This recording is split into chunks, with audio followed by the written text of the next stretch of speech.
Hello friends, आज की इस वीडियो में हम बात करने वाले हैं मेरे फर्स्ट फाइनेंशियल पिलर के बारे में।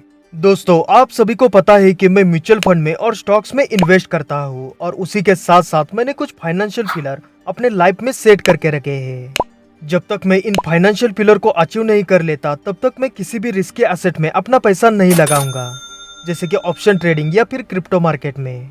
क्योंकि दोस्तों, एक तो शुरुआती समय में हमारे पास पैसे कम होते हैं और दूसरी बात, हमारे एज क्राइटेरिया के लड़कों में फोमो ज्यादा होता है।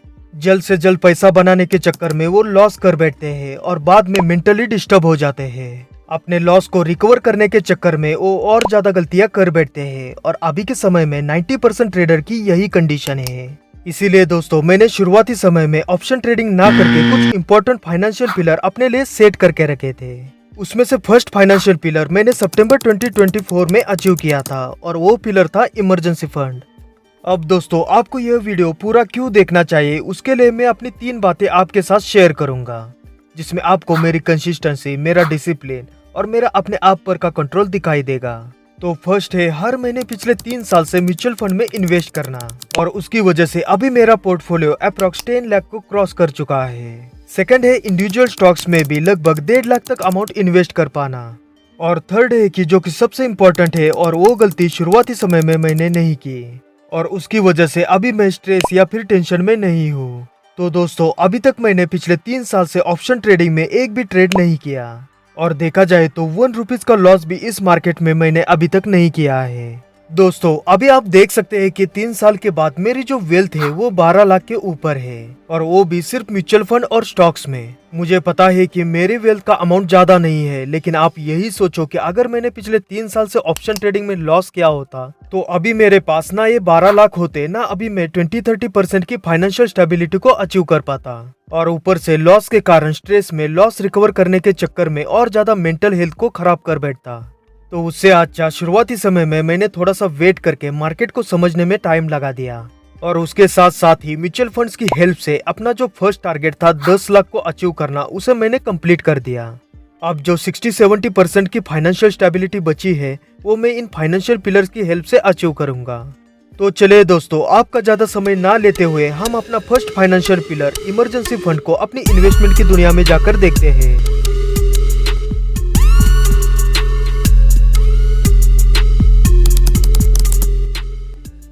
दोस्तों, अब इमरजेंसी फंड वो फंड होता है जो हमारे डिफिकल्ट टाइम में काम आ सके, जैसे कि हमारा जॉब जाने पर या फिर किसी हॉस्पिटल इमरजेंसी के टाइम पर वो पैसा हमारे काम आ सके। अब इमरजेंसी फंड कितना सेव करके रखना चाहिए वो हम एक एग्जांपल के थ्रू समझते हैं।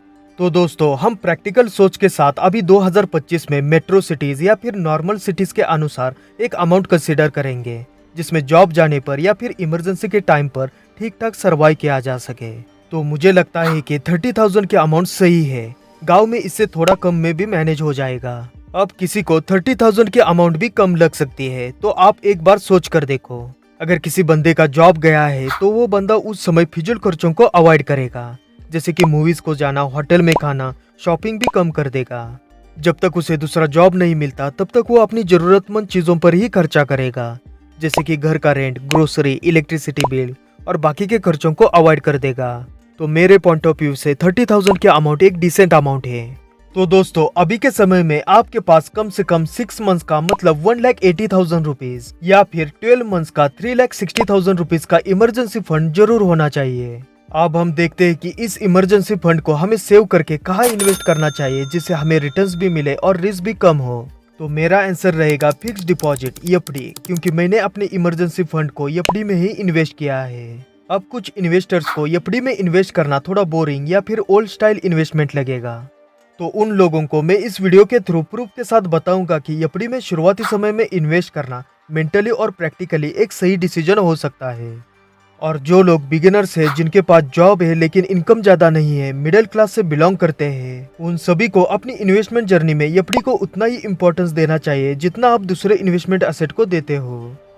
तो चलिए अभी हम देखते हैं कि मैंने कितना इमरजेंसी फंड सेव करके रखा है, जो मुझे लगभग 20% तक की फाइनेंशियल स्टेबिलिटी देता है अपने अदर फाइनेंशियल गोल को अचीव करने के लिए। तो मेरे केस में मैंने 2 एफडीज ओपन करके रखी है। फर्स्ट एफडी मैंने खुद के लिए ओपन की है और सेकंड एफडी मैंने अपने पेरेंट्स के लिए। तो आप यहाँ पर देख सकते हैं कि मेरी एफडी 2 लाख की है और मुझे जो रेट ऑफ इंटरेस्ट मिला है वो 7.25% तक का मिला है।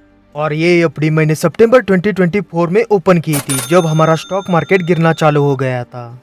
उसी टाइम पर मैंने पापा के नाम से 3 लाख की एफडी ओपन की थी और वो सीनियर सिटीजन है, इसलिए उनको जो रेट ऑफ इंटरेस्ट मिला था वो 7.80% मिला था। और ये दोनों एफडी अभी 17 दिसंबर 2025 को मैच्योर हो जाएगी। अब दोस्तों देखा जाए तो मुझे मैच्योरिटी अमाउंट मिलेगी वो लगभग 2,18,795 रुपीज मिलेगी।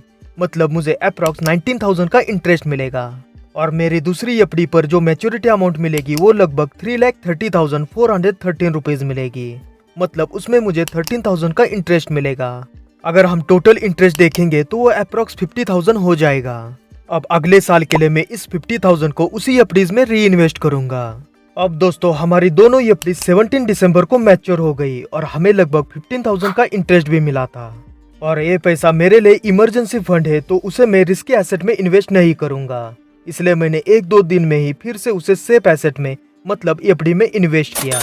अभी मैंने सिर्फ पापा के नाम से ही टोटल 5,50,000 की एक ही एफडी ओपन की है, क्योंकि सीनियर सिटीजन होने के कारण उन्हें इंटरेस्ट रेट थोड़ा ज्यादा मिल जाएगा। अब दोस्तों एक बात को नोटिस करो, आपके लाइफ में इमरजेंसी फंड कैसे एक इम्पोर्टेंट रोल प्ले करता है उसे देखते हैं। मैं अपना खुद का एग्जाम्पल आपके साथ शेयर करता हूँ। फ्रेंड्स, अगले साल के लिए मेरे पास 5 लाख है अपने फैमिली को सिक्योर करने के लिए। तो अभी मेरे पास इमरजेंसी फंड होने से मेरे ऊपर का थोड़ा सा प्रेशर कम हो जाता है और मैं अपना कीमती समय किसी और जगह पर लगाकर अपनी लाइफ में ग्रोथ कर सकता हूँ। इसलिए दोस्तों इमरजेंसी फंड को बिल्ड करना हमारा फर्स्ट टारगेट होना चाहिए।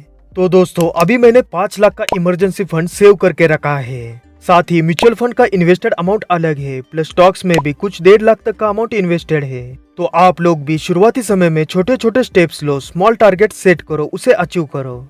अब यहाँ पर मैंने आपको लाइव प्रूफ के साथ बताया है कि इमरजेंसी फंड को कहाँ इन्वेस्ट करना है और एफडीज में इन्वेस्ट करना सेफ क्यों है।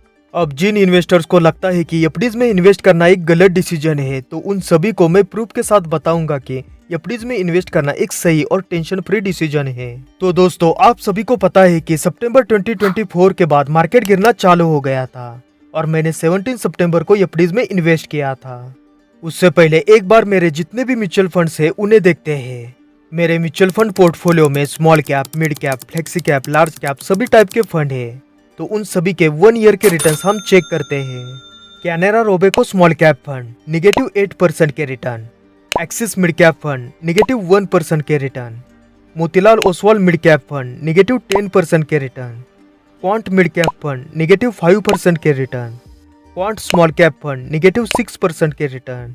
और अभी कुछ पॉजिटिव रिटर्न्स वाले फंड्स को देखते हैं, जैसे कि 11 म्यूचुअल फंड में से सिर्फ 3 म्यूचुअल फंड्स के रिटर्न्स ही पॉजिटिव है और वो भी 7% के नीचे है। आप यहाँ पर देख सकते हैं कि 6%, 5%, 5% ऐसे रिटर्न्स पॉजिटिव वाले फंड्स के हैं। अब आप एक बार मेरी दूसरी साइड की इन्वेस्टमेंट को देखो, जो कि मैंने एफडीज में की है। लगभग 5 लाख की इन्वेस्टमेंट पर मुझे पहले वाली एफडी में 18,794 का इंटरेस्ट मिला और दूसरी एफडी में 30,413 का इंटरेस्ट मिला। तो टोटल 5 लाख पर मुझे 49,207 का इंटरेस्ट मिला। अप्रॉक्स 9.80% का इंटरेस्ट मिला है और वो भी अपने अमाउंट को सेफ रखकर। मुझे पता है कि इक्विटी मार्केट में 15 से 20% के रिटर्न्स मिलते हैं, लेकिन अपने एक्चुअल अमाउंट की सेफ्टी भी तो इम्पोर्टेंट है। दोस्तों मैं अपनी सारी इन्वेस्टमेंट जर्नी प्रैक्टिकल सोच के साथ और प्रूफ के साथ आप सभी के साथ शेयर करता हूँ, तो उसके लिए एक लाइक तो बनता है। और अभी भी आपने लाइक नहीं किया है तो एक बार सोच कर देखो। दूसरे यूट्यूबर्स वीडियोस बनाते हैं इमरजेंसी फंड के ऊपर, 10 लाख अमाउंट सेव करने के ऊपर, पर वो लोग अपना रियल पोर्टफोलियो या फिर खुद की जर्नी डिस्कस नहीं करते। मैंने पिछले 3.5 साल से हर महीने इन्वेस्ट करके 10 लाख के टारगेट को अचीव किया है और वो मेरी सारी इन्वेस्टमेंट जर्नी मेरे इस चैनल पर आपको देखने को मिलेगी। कुछ क्रिएटर्स इमरजेंसी फंड के ऊपर वीडियो बनाते हैं, बहुत सारा ज्ञान देते हैं, लेकिन वो ये नहीं बताते कि कहाँ इन्वेस्ट करना है, ना वो अपना एक्चुअल इन्वेस्टमेंट दिखाते हैं। तो दोस्तों आपको वीडियो मोटिवेटेड लगता है तो लाइक करके अपने दोस्तों के साथ शेयर कीजिए। आपके सपोर्ट से ही हम भी मोटिवेटेड होकर काम करते हैं। तो फ्रेंड्स आज की वीडियो में बस इतना ही। मिलते हैं ऐसी इन्वेस्टमेंट फाइनेंशियल रिलेटेड वीडियोस के साथ। तब तक के लिए इस वीडियो को देखने के लिए, लाइक करके प्यार देने के लिए आप सभी को दिल से thank you. Keep learning, keep investing.